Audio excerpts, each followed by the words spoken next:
Tahukah Anda? 91% insiden kebocoran data disebabkan oleh orang dalam.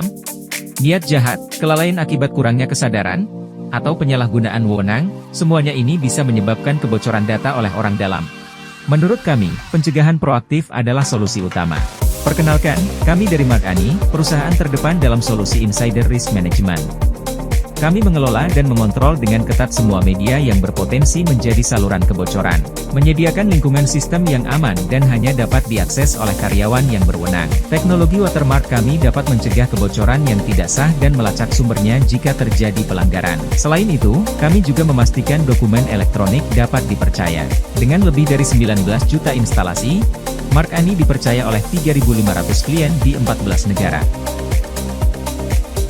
Memastikan bahwa sepanjang hari, pekerjaan Anda tetap terlindungi dengan aman. Protect what matters. Build a safer world. Mark-Ani.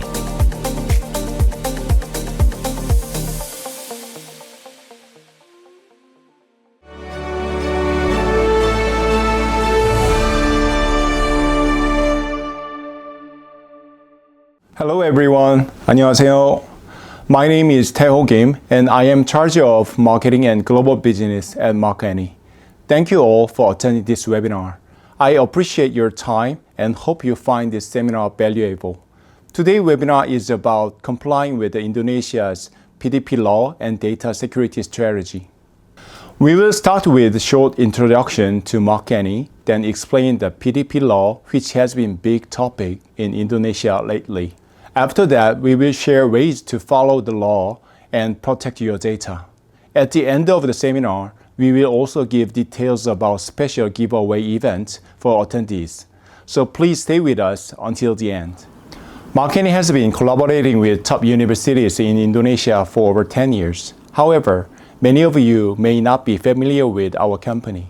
So today, I'd like to briefly introduce Mark-Ani and our key products. Mark-Ani was founded in 1999 in South Korea and is a leading company in infosecurity solutions.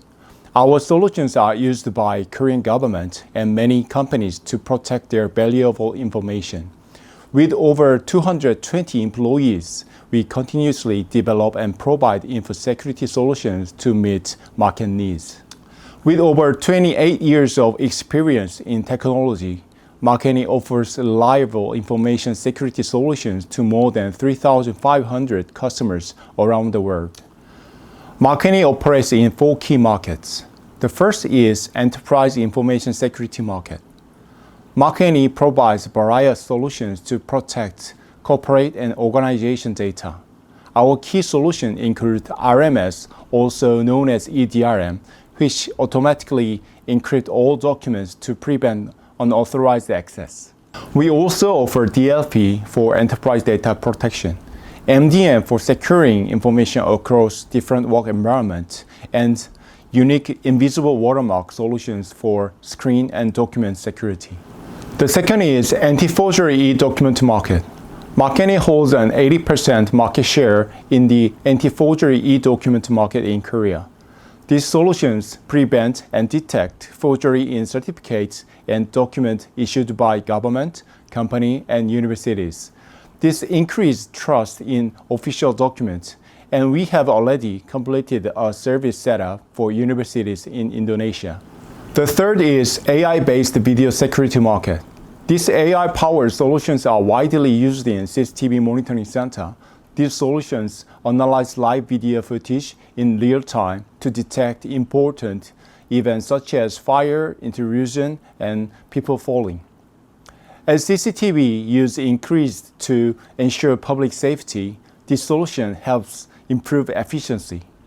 We are receiving strong interest from both Korea and international markets. The last one is the content security market. This technology embedded invisible watermark into video, image, and audio to track leaks and identify unauthorized users. This solution is widely used for copyright protection and is also an effective way to detect AI-generated content. Mark-Ani has worked to develop advanced solutions that protect government, business, and citizens. We hope to bring more of our technologies to Indonesia to enhance security and safety for institutions, companies, and the public. Makeni knows how important local support is through the Boraya's international business experience. To address this, Makeni established Ganesha IT, our local subsidiary in Indonesia. We have an R&D team in Bandung dedicated to develop localized solutions and a technical support team in SCBD to assist customers directly. We have an R&D team in Bandung dedicated to developing localized solution and a technical support team in SCBD to assist customers directly. Additionally, we have partnered with Inars and Padena Consulting, highly skilled IT companies, to introduce Makeni solutions to more customers in Indonesia. As a result of these efforts, Makeni recently successfully implemented information security solutions for 3 financial institutions in Indonesia, including KB Barbary Sekuritas. We are also receiving more proposals from various companies looking to adopt our solutions. As I mentioned earlier, Makeni is working closely with talented professionals in Indonesia and local partners to develop innovative products. Our goal is to provide the best security solutions to protect our customers' valuable personal information. As the first step, today we are introducing Makeni's DLP solution. This solution fully complies with Indonesia's PDP law and effectively prevents internal data leaks. It is a powerful tool that helps Indonesian companies strengthen their data protection capabilities. Moving forward, Makeni will continue to collaborate, innovate to create safer information security environment in Indonesia. We also have more valuable contents coming up in the next session, so please stay with us until the end. Thank you for your continued interest and support for Makeni. Thank you. Terima kasih. 감사합니다.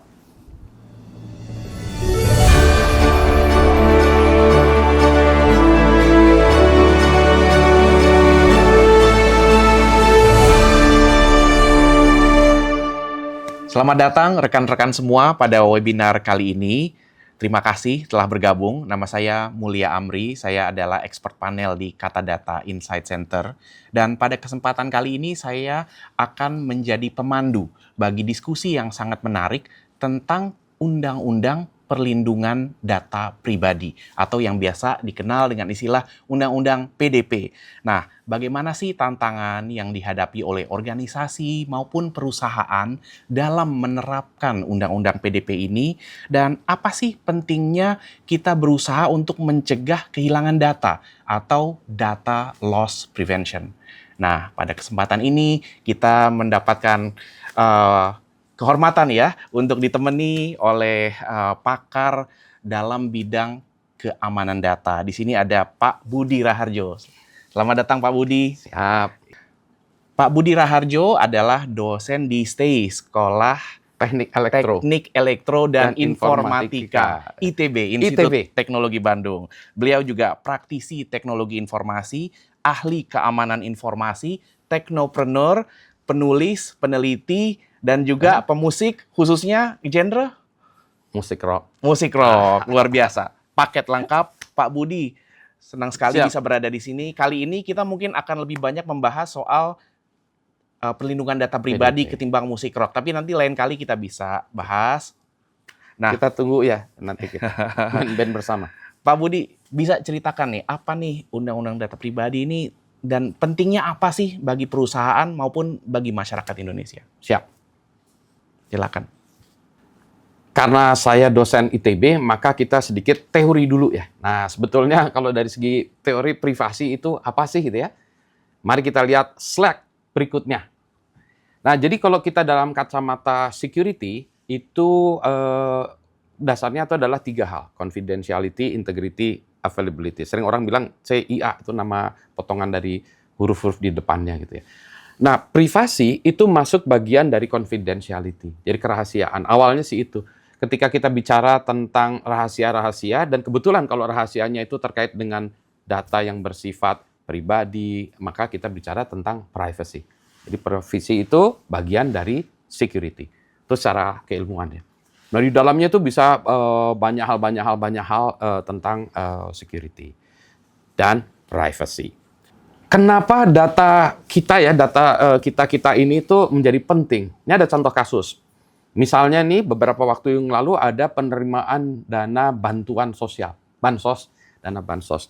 Nah, dana ini takut dananya ini didistribusikan ke orang yang salah. Benarkah data ini didistribusikan kepada orang yang benar? Maka mulailah keluar, bagaimana kalau kita buat web ya? Web ya ada daftar orang-orang yang penerima daftar bansos itu. Supaya ini jelas ya, dananya tidak dikorupsi. Nah, sayangnya di dalam data yang ditampilkan itu, di dalam sebuah web itu lengkap itu. Ada nama, nomor KK kita, alamatnya kita, semuanya ada di situ gitu ya. Jadi datanya kan di situ ya, untuk transparansi. Satu sisi bagus. Menjadi masalah adalah kalau datanya ini diambil sama orang. Datanya ini diambil orang, misalnya ya, nantinya misalnya pemilu. Kan kita bisa tahu juga nih pemilu. Oh, daerah di sini siapa saja orang yang miskin. Dilihat dari situ. Oh, ini daftar orang miskin. Nanti kita kasih duit pembelian suara. Jadi data itu digunakan untuk hal-hal yang tidak semestinya. Tadinya untuk bansos malah dijadiin untuk dana untuk ngasih ini tadi ya, serangan fajar gitu ya. Atau untuk diskriminasi. Kita bilang, oh ini orang miskin, nggak boleh masuk ke sana. Nggak boleh masuk sekolah sini karena orang miskin. Atau kalau di situ ada agamanya juga nanti bisa diskriminasi. Oh, ini Anda agamanya beda dengan agama kami gitu ya. Itu diskriminasi juga. Atau yang lebih serem sekarang, datanya itu digunakan untuk mendaftar di pinjaman online, pinjol. Tiba-tiba nama-nama gitu kan ya. Ini orang-orang ini dikasih pinjaman online. Oh, pasti mau semua. Nah, jadi ini susah ya. Jadi kalau kita lihat data-datanya ini bocor itu menjadi masalah. Itulah sebabnya datanya penting. Misalnya data KTP kita. Data KTP itu kita itu penting nggak sih? Nah, penting. Permasalahannya apa? Di dalam KTP kita, itu kalau kita lihat nomor KTP-nya, itu ada tanggal lahir kita. Ini memang salah desain ya. Jadi di NIK kita itu ada tanggal lahir. Problemnya memang kenapa kalau tahu tanggal lahir? Biasanya kalau kita membuat password, ini mungkin ada yang pakai PIN ATM-nya sebagian dari tanggal lahirnya. Misalnya tanggal lahirnya itu adalah 2 Februari tahun 1990 gitu ya. Berarti 020290. PIN-nya tuh mungkin 020290 atau 900202. Nah, itulah sebabnya kenapa data itu harus rahasia gitu ya. Itu nomor PIN, nomor juga di KTP kita ada alamat rumah kita ya. Jadi di alamat rumah kita itu nanti kita juga bisa, ini alamat rumahnya Jalan apa ya, Jalan Insinyur Haji Juanda atau Jalan Ganesha nomor 10. Berarti passwordnya juga nanti 10 tuh, ada 10-10-nya atau apa. Sebagai pengembang aplikasi, seringkali pengembang aplikasi itu merasa bahwa data itu ya tadi itu adalah data rahasia yang tidak diketahui semua orang. Sementara data KTP kita udah bocor di mana-mana. Sehingga data KTP itu tidak boleh dianggap sebagai sebuah data yang rahasia. Nah, ini kita baru kalau kita bicara KTP ya, KTP itu. Bagaimana kalau bocornya lagi data pribadi kita itu adalah sidik jari. Yang mana kalau KTP mungkin kita bisa ubah ya, sidik jari nggak bisa diubah. Gimana kalau retina mata kita bocor pula? Waduh, itu repot, ganti mata, nggak bisa ganti mata. Ini susah banget ya. Itulah sebabnya kenapa data itu penting ya. Kalau data itu lepas dari kendali kita, memangnya kenapa gitu ya? Kalau datanya itu tidak akurat. Contoh nih, di dalam datanya itu. Budi Raharjo, perempuan. Disebutnya perempuan, padahal ini jenggotan kayak ini perempuan gitu ya. Nah, bagaimana saya tahu bahwa data saya itu di sana tuh tercatat sebagai perempuan? Ya, satu, saya nggak tahu datanya di sana seperti apa. Kemudian, bisakah kita mengganti data di situ? Adakah cara kita mengganti data itu? Saya bukan perempuan gitu ya. Mungkin kalau laki-laki perempuan itu ekstrim ya, tapi kalau data misalnya ini data keuangan, ini Pak Budi ini pernah bangkrut. Nah, saya mau daftar kartu kredit, oh nggak bisa, Pak Budi pernah bangkrut, padahal saya nggak pernah bangkrut. Nah, yang menjadi masalah itu saya tidak tahu data yang dimiliki di sana tentang saya itu datanya apa, gitu ya. Itu yang jadi susah itu. Yang kedua, kalau datanya salah, dapatkah saya memperbaiki data tersebut? Nah, itu yang menjadi masalah ketika kita terkait dengan data tersebut ya, gitu. Itu ya yang jadi kritikal nanti kalau kita bicara tentang UU PDP, GDPR itu tuh yang jadi susah ya. Terus kalau bagaimana kita tahu kalau data itu tidak digunakan secara tidak semestinya. Misal nih kita ke rumah sakit ya, konsultasi ke dokter. Ya pasti kan disebutkan Pak Budi pernah sakit apa, pernah kena COVID enggak, pernah ini kan disebutin datanya gitu ya. Yang kita nggak tahu tiba-tiba premi kesehatan saya, asuransi kesehatan saya naik. Loh kok naik gitu? Nah datanya digunakan secara tidak semestinya. Kan saya tadi ini ke konsultasi ke rumah sakit, kenapa kok muncul di sana gitu ya. Nah ini yang kita nggak tahu ini ya gimana nih ya. Data saya digunakan oleh orang lain untuk bisnisnya dia. Sekarang, kalau datanya bocor, nah ini yang bertanggung jawab siapa datanya bocor. Yang problemnya itu kalau data yang bocor yang disalahkan kita ya, atau kita pengguna ya, orang-orang itu. Misalnya kita pelanggan e-commerce ya, e-commerce, data e-commerce-nya bocor. Penggunanya harus ganti password, tapi yang pengelola e-commerce-nya itu nggak dihukum, nggak dikasih penalti. Dulu dia kan yang salah dia, kan saya menyerahkan data kepada Anda jaga baik-baik data saya ya. Datanya bocor, dia nggak dihukum. Saya yang kelimpungan susah, harus ganti password. Kebetulan password saya di e-commerce-nya ada 3, semua sama ya passwordnya, di sini sama nih. Begitu seharusnya harus ganti e-commerce ini, ganti password semua gitu ya. Jadi gimana ini ya gitu ya. Ini ya saya menyerahkan data kepada Anda. Nah, jadi nih yang menjadi catatan adalah penyedia jasa kalau saya memberikan data itu pada Anda, maka Anda harus bertanggung jawab. Itulah sebabnya nanti harus dipastikan bahwa penyelenggara itu harus diaudit, harus dipastikan dia harus punya sistem untuk memastikan. Jadi saya sebagai pengguna atau saya sebagai customer atau saya sebagai warga negara, saya menyerahkan data ke pemerintah, saya tahu bahwa Anda sudah melakukan hal yang terbaik untuk menjaga data saya. Nah, itu yang harusnya gimana caranya gitu ya. Baik secara teknologi, secara proses ya, secara orang, itu nanti dibahas oleh teman-teman yang lain ya. Tapi itu untuk menunjukkan case-case-nya seperti itu gitu ya. Nah, yang awal-awalnya dulu kita nggak punya perlindungan seperti itu. Jadi kita sebagai customer, sebagai warga, kita pasrah, nggak bisa apa-apa. Nah, munculnya UU PDP itu adalah untuk melindungi kita-kita ini. Gitu ya. Nah, bagaimana melindunginya? Melindunginya tentu saja dengan teknologi dan lain sebagainya. Nanti adalah dibahas, ada kriptografi, ini segala macam itu nanti dibahas terpisah oleh teman-teman yang lain ya. Ini saya case-nya dulu aja ya. Nah, regulasi terkait dengan itu gimana? Nah, kalau kita lihat regulasi, kalau di luar negeri itu sebetulnya yang paling galak itu di Eropa. Ada GDPR. Ini sebenarnya mereka juga sudah lama ingin ada undang-undang terkait dengan perlindungan data pribadi ya. Tetapi kasus Facebook dengan Cambridge Analytica itu yang mendorong kebocoran data ya, mendorong tiba-tiba GDPR itu dimajukan dengan ketat ya. GDPR maju, Eropa dengan GDPR datanglah ke Indonesia. Kalian di Indonesia tidak punya undang-undang yang sama seperti kita. Bagaimana saya perusahaan dari Eropa mau datang ke Indonesia mau bertransaksi, kamu tidak punya kejelasan tentang data tadi, perlindungan data. Kalau saya bawa data saya ke tempat Anda, terus tiba-tiba bocornya di tempat Anda ya, di Indonesia dalam hal ini kan susah saya sebagai perusahaan asing. Itulah sebabnya, maka negara-negara lain pun harus mulai menyiapkan undang-undangnya.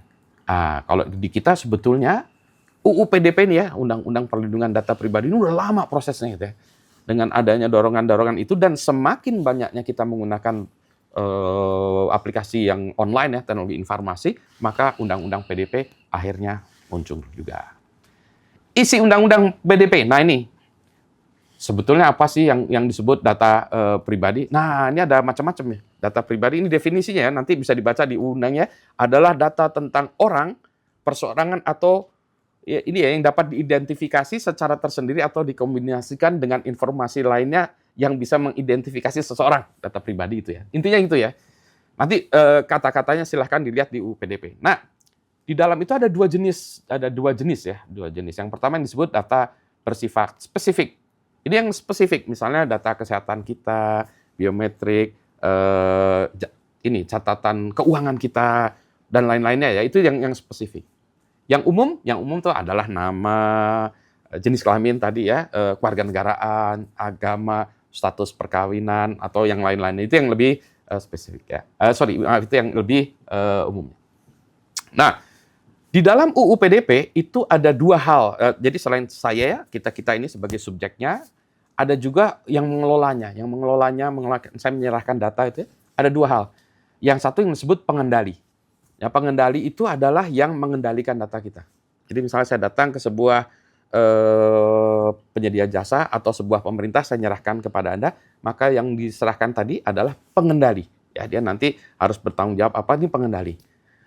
Pengendali ini bisa minta bantuan pihak ketiga untuk melakukan pemrosesannya. Misalnya datanya ini disimpan di dalam cloud, katakanlah ya. Data ini diproses, di entry Nah, yang punya tadi ya bukan punyanya ya, yang menjadi custodian yang megang data kita, pengendali, yang lain itu namanya pemroses. Jadi ada pengendali dan pemroses.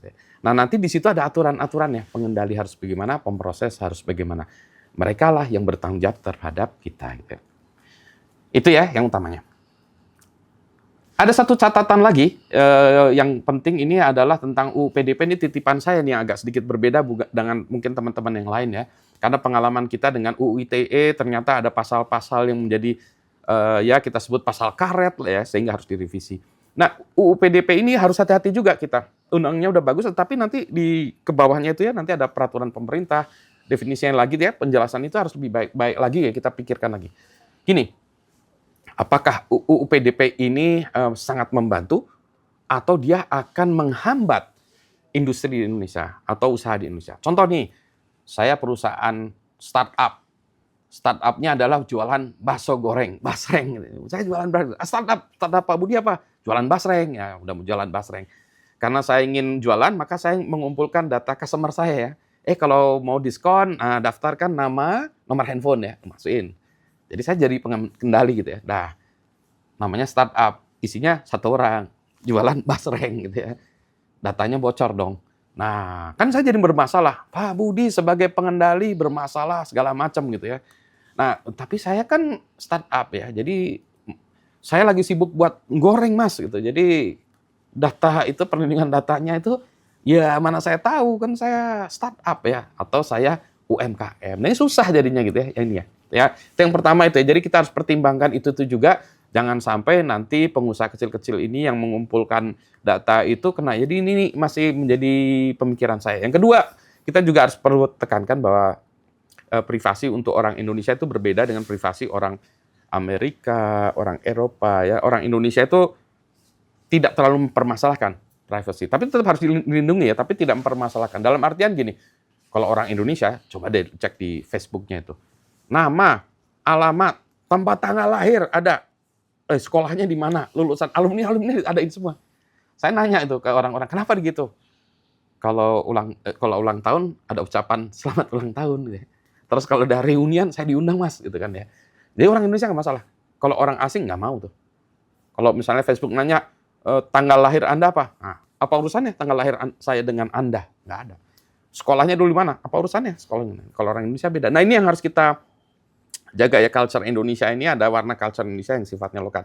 Jangan terlalu berat. Bagaimana kalau misalnya tadi terjadi kebocoran ya? Sanksinya apa?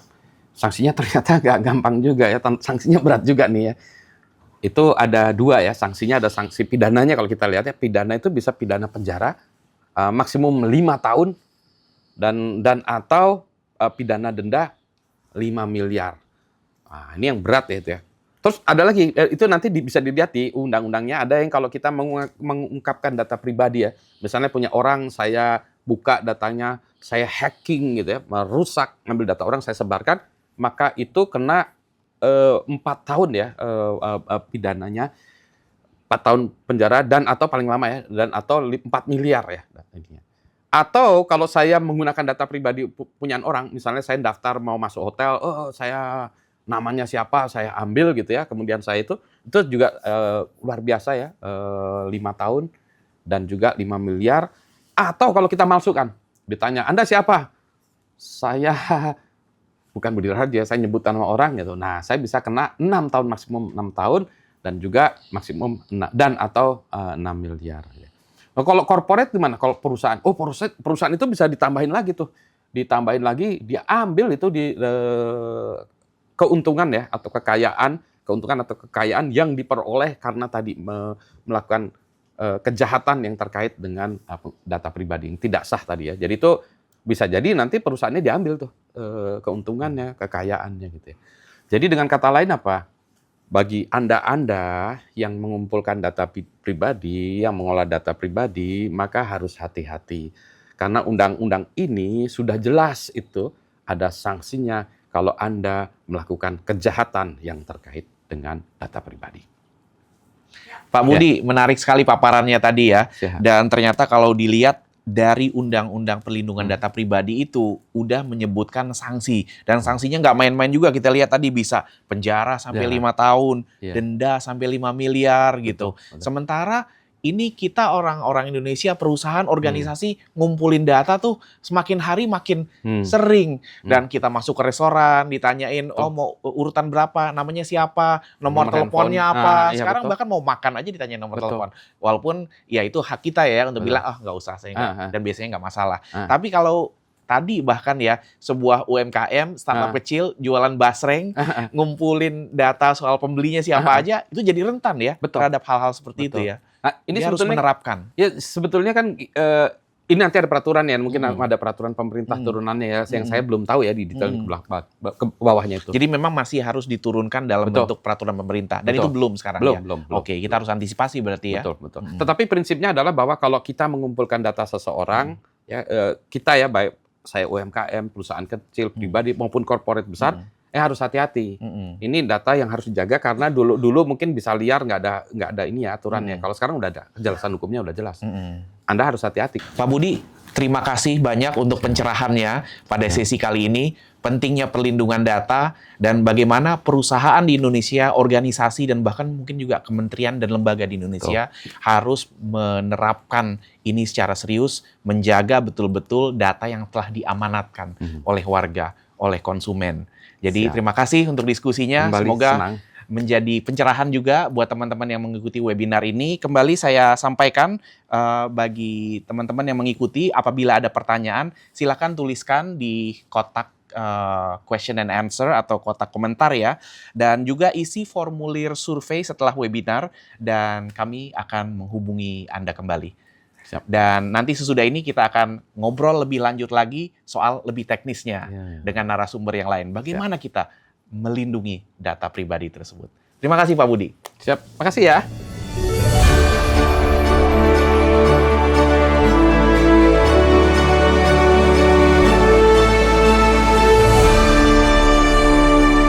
Rekan-rekan semua, kita lanjutkan webinar kali ini dan pada sesi berikutnya kita akan membahas apa yang bisa dilakukan oleh DLP atau Data Loss Prevention, sebagian menyebutnya Data Leak Prevention. Apa yang bisa dilakukan DLP untuk membantu Anda agar dapat mematuhi Undang-Undang Perlindungan PDP secara lebih baik.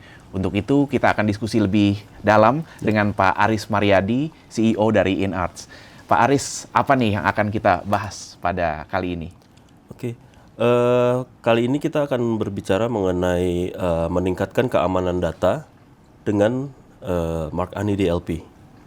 Jadi bagaimana Mark Ani DLP, produk DLP dengan enkripsi bisa memperkuat ketahanan terhadap data dan mencegah kebocoran data internal. Ya. Ini berarti nyambung dengan yang disampaikan Pak Budi Raharjo di akhir presentasi beliau. Itu beliau menekankan pentingnya membangun infrastruktur perlindungan data internal di perusahaan maupun organisasi. Ini yang dimaksud dengan DLP itu ya? Iya. Oke. Ya, data DLP atau Data Loss Prevention ini bertujuan untuk mencegah terhadap segala kebocoran data, yaitu baik itu data spesifik maupun data umum. Ya, terutama juga relate dengan PDP tadi, kita bisa mencegah terhadap kebocoran data-data yang bersifat personal gitu. Nah, ini sedikit fun facts. Menurut laporan di Teks tahun 2023, 55% dari 7.343 insiden itu terjadi karena kelalaian ordal orang dalam. Ordal, di mana-mana ordal ini. Ordal, ya. Oke. Tapi ini bukan fun fact sebenarnya, maksudnya fact yang menakutkan sebetulnya. Menakutkan nggak fun juga ya. Fearsome fact. Iya, fearsome fact. Jadi dari 7.000-an kasus insiden kebocoran data tersebut, 55% terjadi karena kelalaian internal, kemudian 25%, hanya 25% yang sifatnya dari niat jahat, dan 20% dari attack ya, dari serangan dari eksternal gitu. Oke. Jadi memang kebanyakan perusahaan hanya berfokus pada penguatan siber dari sisi cyber security dari sisi luar. Nah, di sini ternyata yang paling banyak terjadi justru klien dari internal atau serangan dari luar yang memanfaatkan orang dalam juga internal gitu. Oke. Jadi memang perlu holistik ya, Betul. membentengi dari luar, tapi dari dalam juga perlu memperkuat. Jangan sampai ada terjadi ya kasus yang melibatkan orang dalam, entah itu karena orang dalamnya lalai atau memang orang dalamnya punya niat jahat begitu ya. Betul. Nah, di sini berarti peran DLP ini adalah untuk memperkuat perusahaan dan kapasitas pengelolaan datanya dari kelalaian dan intensi yang niat-niat yang kurang baik dari orang dalam itu mungkin Ya, ya. betul. Ya, semua itu DLP ini memungkinkan perusahaan menggunakan aplikasi untuk secara sistematis itu mencegah kebocoran data. Dan kalau memang terjadi kebocoran data, itu dampaknya besar ya, baik secara pengelolaan jadi repot maupun secara finansial juga ya. Betul. Ya, banyak hal ya yang tadi terkait UU PDP bahkan itu bisa menjadi ya pertama tentunya reputasi perusahaan. Yang kedua terkait sama UU PDP tadi ya perusahaan tersebut bisa dituntut lah, bisa terjadi kerugian finansial gitu ya. Iya. Seperti itu. Baik. Nah, ini yang saya dapat sebuah statistik yang cukup mencengangkan juga nih, bahwa biaya yang harus ditanggung sebuah perusahaan atau organisasi karena kelalaian pekerja atau employee-nya ini rata-rata sampai 7,2 juta US dollars per tahun. Betul. Atau kalau dalam rupiah itu sekitar 116 miliar rupiah ya per tahun akibat kelalaian. Itu luar biasa sekali luar nih. biasa. Resikonya bagi perusahaannya betul. ya. Nah, ini yang kita coba cegah menggunakan DLP itu tadi. Ya. Dari status data kita bisa golongkan menjadi 3 status data yang perlu kita lindungi. Jadi pertama data in motion, yaitu data itu ketika harus ditransmisikan, di-share. Tentunya ketika kita kerja akan sering ya terjadi kita harus mentransfer file, misalnya bahkan publik ketika mendaftarkan sesuatu dia harus memberikan data-data pribadinya gitu ditransmisikan. Kemudian yang kedua data in use. Data in use itu ketika misalnya karyawan mau bekerja terhadap yang menggunakan data itu sendiri gitu. Jadi mengolah form, mengolah registrasi misalnya. Dan yang ketiga itu data address. Ketika data itu disimpan ya misalnya dokumen-dokumen ya mesti KTP, perjanjian itu untuk lembaga-lembaga seperti lembaga finansial dia perlu menyimpan itu. Nah, data yang disimpan itu sendiri perlu juga dilindungi gitu. Ada 3 macam tadi ya. Data in motion itu pada saat datanya sedang dikirim pada saat di-upload atau sedang tekan enter kirim data. Betul. Dan ketika datanya sedang diproses, ada yang mengamati, ada yang menghitung, dan pada saat disimpan. Dan ini semua data ya, dalam bentuknya masing-masing harus dilindungi. Jangan sampai terjadi loss atau leak tadi ya. Lanjut. Nah, untuk perlindungan data tersebut, DLP itu umumnya juga ada 3 nih. 3 kita sebutnya mediumnya ya. Secara garis besar, pertama medium perlindungannya pertama di endpoint protection. Jadi endpoint itu ya device seperti di HP kita, di laptop kita gitu ya.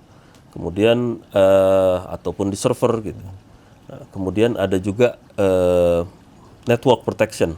Jadi ketika tadi data itu ditransmisikan, kita juga perlu memprotek nih jaringan. Jangan sampai ada man in the middle attack gitu ya. Pada saat datanya lagi dikirim, ada yang nyongkel datanya. Nyongkel datanya. Gitu. Oke. Betul. Kemudian ataupun network itu mudah disusupi sehingga dia bisa mengambil data yang ada di device di jaringan tersebut, bisa juga gitu. Kemudian juga storage protection. Jadi perlindungan terhadap data yang tadi diem di storage, di penyimpanan, media penyimpanan. Apakah itu di laptop itu sendiri atau di cloud. Ya, jadi cukup komprehensif ya. Cukup komprehensif. Terkait dengan data itu pas lagi dalam bentuk seperti apa dan bergerak seperti apa. Ya, betul.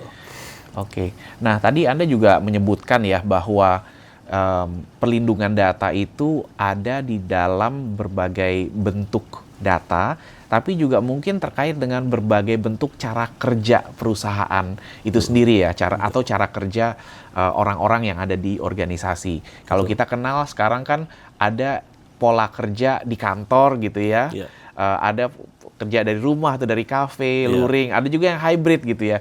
Jadi data ini tentunya menjadi semakin penting dilindungi karena cara kerja orang beda-beda. Nggak semua orang kerja di kantor sekarang kan. Betul. Ada yang dari rumah masing-masing. Jadi ada yang hybrid. Nah, tentunya menjadi penting ini kita pahami. Kemarin ada salah satu triggernya kan karena ada COVID. Betul. Nah, tapi sebetulnya sekarang udah menjadi cukup umum nih. Ada orang yang kerja di kantor, ada yang Di rumah. sebagian di rumah, Dan atau ada hybrid. juga di kantor dia bawa device-nya dia sendiri. Gitu. Bawa Bring your device own rumah. device itu banyak. Nah, betul. Dan sekarang makin umum orang untuk kerja kantor bawa laptop sendiri, bahkan handphone sendiri juga, Ya, betul. nomor sendiri kemudian dipakai untuk urusan kantor juga, nyampur-nyampur tuh data yang pribadi Iya, betul. dengan data kantor di dalam device-device dia itu.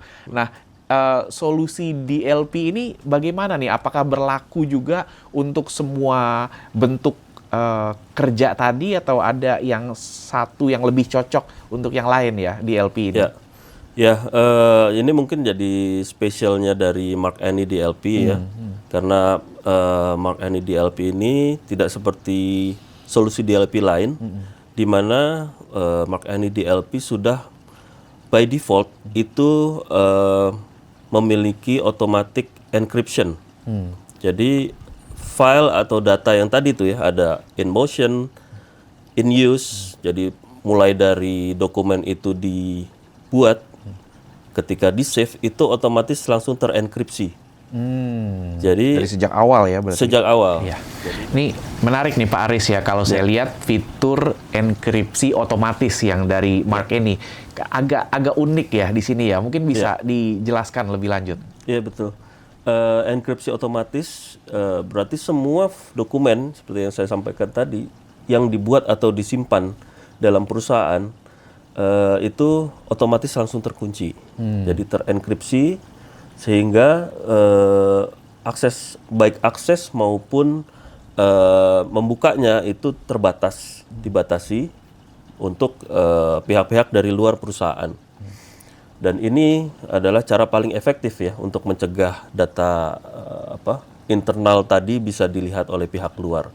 Seperti yang kita sampaikan di awal tadi bahwa 55% tadi adalah kelalaian internal. Jadi data itu bisa aja dia lagi tiba-tiba bocor, lagi taruh di WhatsApp misalnya, atau di cloud sehingga bisa dicuri pihak luar. Nah, dengan fitur enkripsi tadi itu walaupun pihak luar bisa mengakses file atau data tersebut, itu terenkripsi dan tidak bisa dilihat. Dan SafePC Enterprise dari Mark Any ini sudah dilengkapi modul enkripsi yang sudah disertifikasi oleh Badan Intelijen Nasional Korea Selatan sebagai enkripsi level 1. Jadi di sini tentunya jadi sangat praktis bagi perusahaan ya, karena tidak perlu enkripsi dan dekripsi terpisah antara staf internal karena bisa diassign yang mana yang memiliki hak untuk mengakses file-file tersebut. Nah, ini adalah fitur keamanan yang kuat sekali ya. Tadi kita sebutkan ini standar Korea Selatan. Tapi kalau kita lihat lagi sebetulnya SafePC Enterprise ini dia bukan hanya menyediakan enkripsi otomatis saja kan, pasti ada yang lain lagi juga ya. Ya tentu. Fitur-fitur DLP yang standar ya itu otomatis juga ada di dalam SafePC Enterprise. Di antaranya seperti blocking I/O port, apakah itu USB, Ethernet gitu ya. Kemudian misalnya di situ masih ada yang pakai CD, floppy disk. Iya. Berbagai macam cara orang untuk nyuri data mungkin ya, atau membocorkan data. Ya. Dan juga tentunya network ya. Network apakah itu Wi-Fi, Ethernet, Bluetooth, itu bisa kita kontrol. Gitu. Dia tetap punya kapabilitas untuk melakukan transfer file, tapi itu akan butuh semacam izin. Jadi izin dulu ke admin, dia kemudian baru dia bisa mentransfer file. Ada polisi lalu lintasnya lah Betul, berarti ya tadi, betul. baik itu melalui wireless, Bluetooth maupun juga peripheral seperti CD maupun USB disk tadi itu ya. Nah, menarik sekali kalau kita lihat tadi ya Safe PC Enterprise dari Mark Any ini. Nah, saya penasaran nih bagaimana sih cara kerja fitur dari privacy atau pelindungan data pribadinya. Bagaimana memastikan bahwa materi-materi, konten, file-file yang berisi data pribadi itu jangan sampai bocor. Ya, jadi tadi ya pertama enkripsi terutama untuk data-data pribadi. Yang kedua, Mark Any punya fitur untuk men-scan devices yang ada di dalam jaringannya dan mengkatalogkan atau menemukan file-file apa saja yang mengandung data pribadi. Gitu. Nah, dan di situ tentunya dengan security policy yang ada itu bisa dikenali dan diatur pembatasannya seperti apa. Itu diserahkan ke perusahaan masing-masing ya tentunya. Dan juga ketika data-data pribadi itu akan ditransmisikan, baik itu melalui email, kemudian sekarang itu WhatsApp gitu ya, atau messaging lain-lainnya, Teams dan lain-lain, itu otomatis diblok, bisa diblok oleh aplikasi. Ya. Jadi memang bisa mengenali secara langsung file-file apa, misalnya scanan KTP gitu ya, atau satu file Excel yang mengandung data nama, email, telepon, nick gitu ya, itu otomatis dia akan memblok itu. Oh, itu sangat membantu sekali ya, karena kadang-kadang kita diminta untuk mengirimkan satu file, kita kirimkan file tersebut, tanpa tapi sadar, kita nggak sadar bahwa di bagian belakang atau bagian dalamnya itu ada data-data yang sebetulnya nggak diminta, tapi berisi data pribadi. Kalau sampai kekirim, sebetulnya ikut terkirim lah data pribadi itu di luar kesadaran kita, karena kita pikir orang ini minta file ini udah kirim aja. Oh, itu bagus sekali tuh. Jadi otomatis di blocking ya. Mereka sistemnya ini bisa mengenali, kamu tuh lagi mau ngirim data pribadi loh, hati-hati loh, di-blok dulu gitu kan. Betul. Bagus tuh. Jadi melindungi kita juga, jangan sampai kita melakukan sesuatu yang salah secara tidak sengaja gitu ya. Nah, itu cara kerja pemblokirannya itu seperti apa tuh? Apa memblokir, termasuk memblokir printer juga apa gimana? Ya, kali ini kita akan tampilkan beberapa highlight feature dari Mark Any DLP. Yang pertama adalah block USB. Jadi ketika di-set polisinya mobile type device itu di-block, maka ketika karyawan mencoba memasukkan USB ke dalam device, dia akan tidak bisa membaca USB tersebut, apalagi menuliskan sesuatu atau file, pemindahan file ke dalam USB tersebut. Yang kedua, proteksi terhadap kebocoran data yang bisa ditransmisikan lewat messenger app seperti WhatsApp, Slack, Teams, dan lain-lain. Nah, di sini Mark Any DLP akan men-scan file yang akan dikirimkan ke aplikasi-aplikasi messenger tersebut sebelum file tersebut dikirimkan, dan otomatis memblok file-file yang mengandung data-data sensitif personal. Nah, ketika data-data tersebut tidak mengandung data-data sensitif, itu otomatis bisa di-allow oleh Mark Any DLP. Highlight feature yang ketiga adalah print security.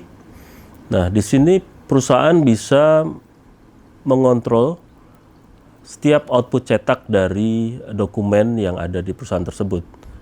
Nah, jika dokumen mengandung data-data sensitif dan di set policy tidak boleh dicetak, Nah, karyawan harus meminta izin terlebih dahulu kepada admin. Nah, ketika di-set bahwa data-data sensitif tersebut harus disembunyikan, maka ketika proses cetak, data sensitif tersebut seperti misalnya nomor KTP, nomor kredit card itu akan termasking. Jadi tidak kelihatan di hasil cetaknya. Ya, seperti dokumen-dokumen rahasia kalau kita lihat di film-film ya. Betul. Ada coretan warna Langsung hitamnya ada, ya. di redact. Oke. Kredit card lah itu kan biasanya langsung ditutupin gitu. Oh, oke. Itu bagus sekali itu ya. Jadi dan ini dilakukan secara otomatis melalui sistem. Nah, ini Meniadakan human error tadi. meniadakan human error. Kita mendingan jangan ngurusin yang kayak begitu-begitu deh. Iya, betul. Kita nggak niat jahat kok, cuman salah kirim aja atau Betul. salah apa gitu kan. Hal-hal yang seharusnya kita tutup, kita nggak sadar bahwa ternyata di sana ada aurat gitu Iya. kan. Harus ditutup. Dia otomatis menutup auratnya untuk menutup kita. aurat. Bagus banget sistem ini nih. Jadi saya udah mulai paham sistem fungsinya, keunggulan-keunggulannya. Tapi saya juga penasaran dengan case studies nih. Nah, bagaimana sih case study yang udah dilakukan oleh mungkin perusahaan-perusahaan besar lain dalam menggunakan fasilitas dari Mark Any ini? Ya, seperti kita tahu Mark Any udah cukup banyak ya kalau implementasi di Korea ya. Nah, untuk di Indonesia sendiri ini sebenarnya sudah mulai nih. Jadi ada beberapa company masih beberapa financial institution ya, diantaranya ada perusahaan sekuritas KB Valbury yang dia mengimplementasikan DLP dari Mark Any ini, dan yang diimplementasikan untuk meniadakan adanya kebocoran data-data sensitif ya. Seringkali ketika perusahaan meng-onboard nasabah itu kan meminta kan data-data pribadi ya, seperti mungkin KTP, KK misalnya. Nah, ini ketika dia mengirimkan tuh kadang-kadang menggunakan WhatsApp. Iya betul. Nah, yang sering terjadi sekarang begitu ya, dia Makin umum sekarang kirim apa-apa pakai WhatsApp. Padahal itu perlu mendapat perhatian juga ya, perlu mendapatkan perlakuan khusus ya. Betul. Nah, ini spesialnya di Mark Any ketika customer mengirim data tersebut ke WhatsApp si pegawai gitu ya, itu ketika pegawai tersebut mau men-share ke pihak lain itu diblok. Nah, jadi sudah ada pencegahan dari pihak perusahaan untuk mencegah terjadinya sharing atau pembagian data-data informasi keluar gitu. Berarti sistem ini memang perlu diinstal di berbagai perangkat yang digunakan oleh stafnya, perusahaan dan staf perusahaan ya, termasuk kalau dia pakai WhatsApp, apakah dari laptop ataukah dari handphonenya, itu berarti perlu dipasang di sana ya, agar bisa menjalankan fungsi-fungsi tersebut. Betul. Oke, jadi tadi satu ada KB Valbury ya, perusahaan sekuritas ya. Valbury. Nah, ada lagi nggak contohnya? Ada satu lagi masih dari financial institution, yaitu OK Bank. Nah, mereka mengimplementasikan DLP ini ya terutama untuk comply ya terhadap PDP dan juga peraturan dari pemerintah, dari OJK gitu ya. Nah, yang diimplementasikan mainly adalah enkripsi ya.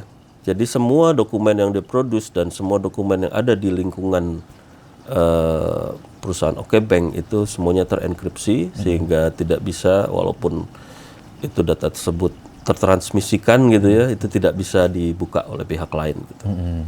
Iya, menarik sekali ya bahwa memang sudah banyak penerapan-penerapan case study yang bisa dipelajari dalam hal ini, khususnya dari financial institutions, karena memang mereka itu ketentuannya itu cukup ketat juga untuk menjaga standar-standar termasuk dari OJK seperti itu ya. Dan kita harapkan tentunya berbagai perusahaan di sektor-sektor lain juga bisa mengejar ke arah sana agar perlindungan data pribadi kita itu semakin kuat di semua sektor.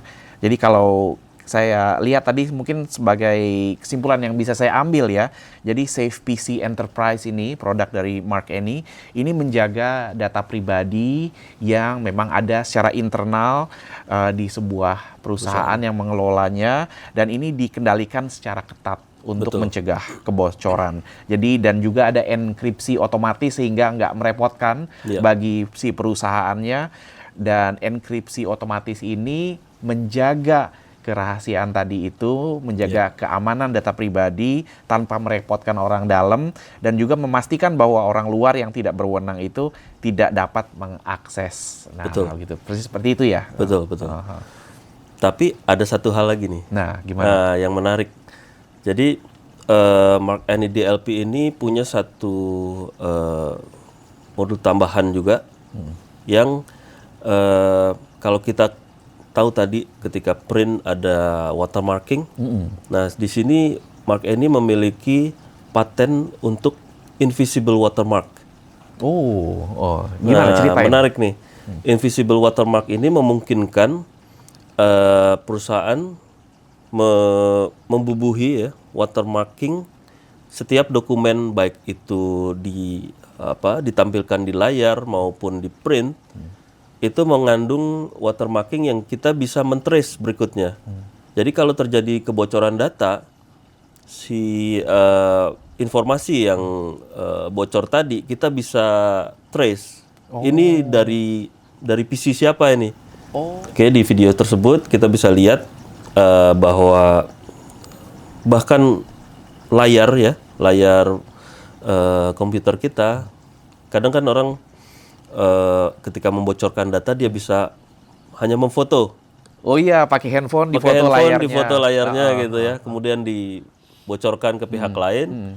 Nah, itu tetap invisible watermarkingnya masih terbubuhi, jadi masih nempel tuh. Difoto pada saat difoto, Foto. sebetulnya dia memfoto sebuah watermark, tapi dia nggak bisa melihat gitu. Dia ya, tidak karena bisa invisible. melihat. Itu Oke. kayak informasi yang biasa aja, misalnya ada brosur produk yang belum boleh keluar informasinya, Iya, misalnya dia iya. foto Iya. untuk dibocorkan ke pihak lain, mungkin Iya. ada business intelligence gitu ya. Nah, ini kita tetap bisa trace dari mana PC yang difoto itu. Layar yang mana Layarnya. yang difoto, Betul. kayak gitu kan. Oke. Dan juga bahkan nggak harus semua layar, 25% dari layar tersebut atau informasi tersebut itu masih bisa di-trace dari mana. Oke. Karena kadang-kadang mungkin dia cuma ngambil satu informasi yang ada di pojok Betul. dari sebuah dokumen gitu kan, Ya, nggak seluruh dokumennya. Dan ini juga berlaku untuk informasi yang printed juga. Jadi kalau kita print dokumen, kadang kan nggak enak ya, tanpa pakai ada watermarking gitu ya untuk menjaga. Nah, ini invisible watermarking. Iya. Jadi ketika dokumen itu diberikan dan kemudian bocor dalam bentuk print out, Iya. itu tetap bisa kita trace juga dari mana. Oke, jadi invisible watermarknya itu berlaku di layar maupun di kertas pada saat di print. Betul, dan bahkan kadang-kadang bisa jadi ini bocor jadi bungkus gorengan gitu ya. Nah, itu walaupun sobekannya 25% aja, itu masih bisa kita trace. Oh, oke. Itu menarik sekali. Ini teknologinya canggih nih ya. Canggih. Jadi Ini jangan. Mark Annie sudah punya 40 plus paten Iya. yang diakui di di Asian Security Badan Sertifikasi Asia. Oke.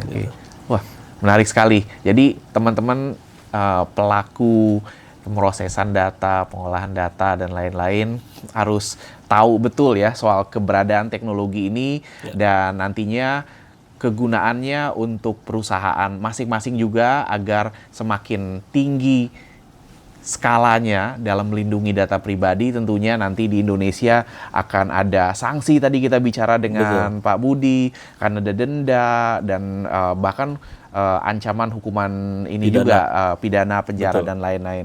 Jadi betul-betul mari kita sama-sama tingkatkan keamanan data pribadi yang dikelola, dan ini ada sebuah solusi yang ditawarkan Mark Any tadi menurut saya sangat canggih dan moga-moga bisa membantu teman-teman semua dalam menjalankan peran tersebut di perusahaan maupun di organisasinya masing-masing begitu ya. Ya. Pak Aris sebagai CEO dari InArts, dan dalam hal ini InArts adalah salah satu mitra lokal dari Betul. Mark Any di Indonesia. Ya. Apa yang membuat InArts tertarik untuk menjadi mitra lokal bagi Mark Any? Ya, InArts tertarik bekerja sama dengan Mark Any karena kita lihat produk dan solusi DLP dari Mark Any ini relevan ya terhadap dunia bisnis di Indonesia, dan juga dengan adanya undang-undang baru, Undang-Undang Perlindungan Data Pribadi (PDP) yang baru saja disahkan. Ini produk DLP ini sangat penting bagi pengelolaan data digital di perusahaan-perusahaan di Indonesia. Nah, kita lihat juga Mark Any sudah cukup lama ya di berdirinya, dan secara track record di Korea banyak perusahaan yang sudah mengimplementasikan produk DLP ini.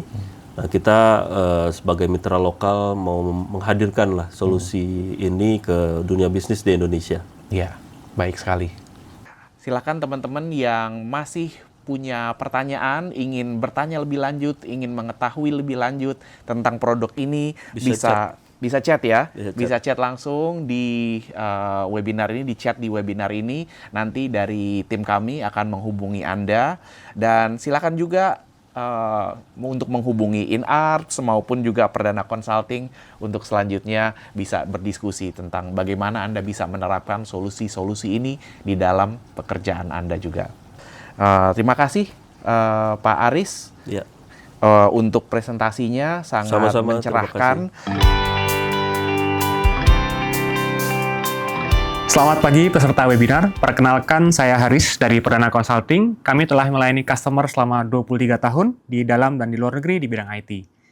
Guna mewujudkan compliance terhadap PDP Law, kami berpartner dengan Mark Any untuk memberikan solusinya. Mark Any, sebagai pemimpin solusi DLP di Korea Selatan, telah membantu sangat banyak perusahaan dan instansi pemerintah mengamankan data mereka dengan teknologi canggih seperti endpoint protection yang cukup komprehensif. Sebagai partner resmi mereka di Indonesia, kami sangat bangga membawa solusi ini kepada Anda.